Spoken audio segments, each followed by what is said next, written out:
And so our goal is to figure out how can we support reentry programs that actually work, that give people that second chance that they so desperately need.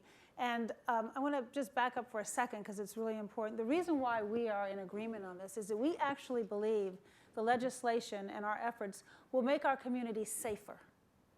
We're not intending to make our communities more dangerous. That's why we have such strong support from law enforcement for this legislation. This is designed to make our communities safer.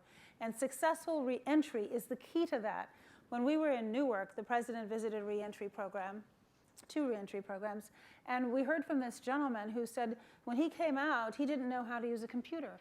All he had was a bus ticket back to a community that had been home but was really no longer home. His family wasn't there. The only people who were still there are the people with whom he got in trouble with in the first place.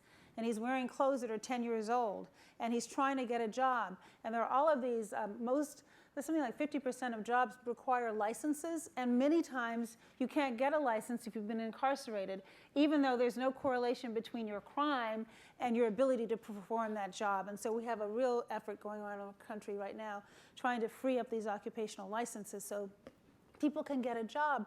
That's the key. They have to be able to get a job, and they have to be able to get a job right away. And so the programs such as Homeboy and Homegirl Cafe out in Los Angeles that I visited, that teaches people how to run a bakery, everything from cooking to running the cashier to the cafe, and really giving them the wraparound social services that they need in order to be successful, and really showing kind of the empathy.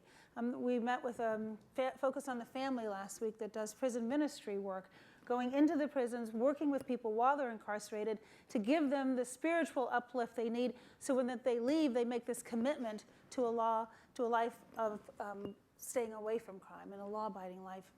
So the reentry programs that understand the importance of a job and the wraparound services and the intensive case management are the ones that work. And we, our U.S. attorney and a judge and a probation officer, they're coming out of their own pocket in Newark to help this young man get a job. And an employer said, I don't care what you did the day before you came here, I care about what you do in my job. Having more employers who agree that it is important to give people that second chance